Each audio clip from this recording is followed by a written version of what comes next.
So today we are coming at you from inside my messy shed. I was going to pull this thing out into the yard, but of course the cheapo battery that I've been limping this thing along with decided that it was completely dead, and my 12-volt battery charger, automotive style, is toast. So just figured I'd clear some things out and give you a quick update where I'm at as far as the machine goes.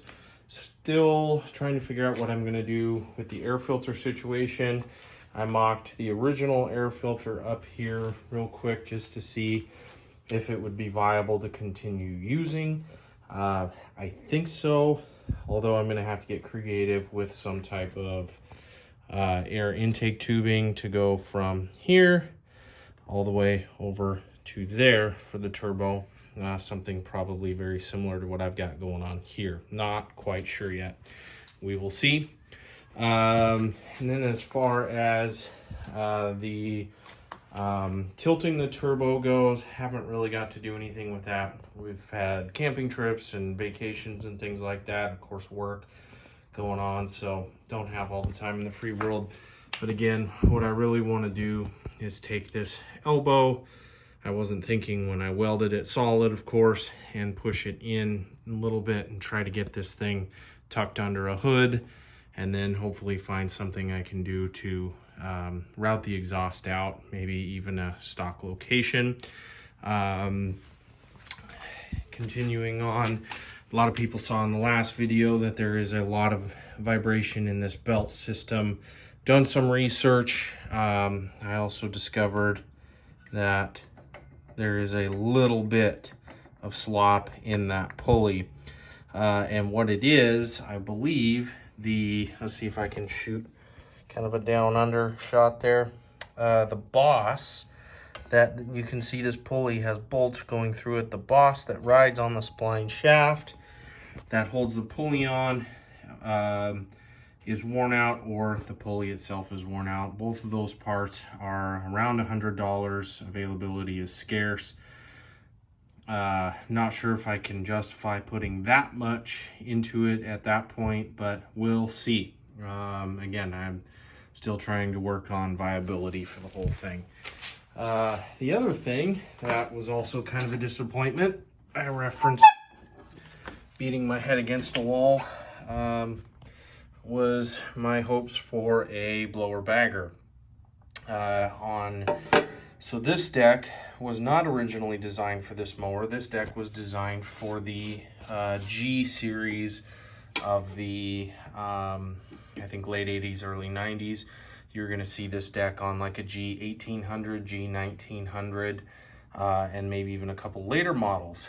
This deck could support the use of a powered bagger. The power bagger was powered off of this pulley. A gearbox was actually bolted to these 4 bolt holes. I should say the input shaft was bolted to this, and then it was held steady underneath there. But there is not enough room or clearance for this to use that style. So some T-Series lawnmowers used a driven pulley like this, which I scored for a pretty decent price. It's nothing too fancy, so shouldn't be that expensive. And my hope was to bolt it there to drive that belt. Well, it is the right size and it is what I need it to be. You can see, if you can, my bolt holes are close, but they're never going to match up.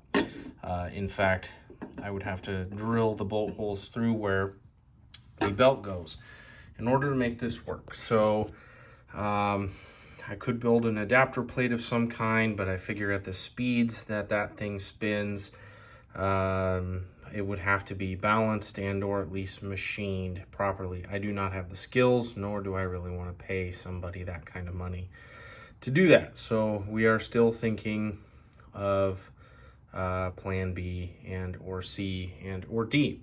So there is a quick update on the old turbo diesel. Hopefully I'll just get a new battery and keep her going. wanted to also post a video about some maintenance tips or tricks. If you have one of these and you've got any questions about maintenance or just general oil change, fuel filter change, info, air filter change, where's the best place to get parts, and what types of fluids to use and things like that, hit me up in the comments. Let me know what you've got going on, and I'm happy to help. Thanks.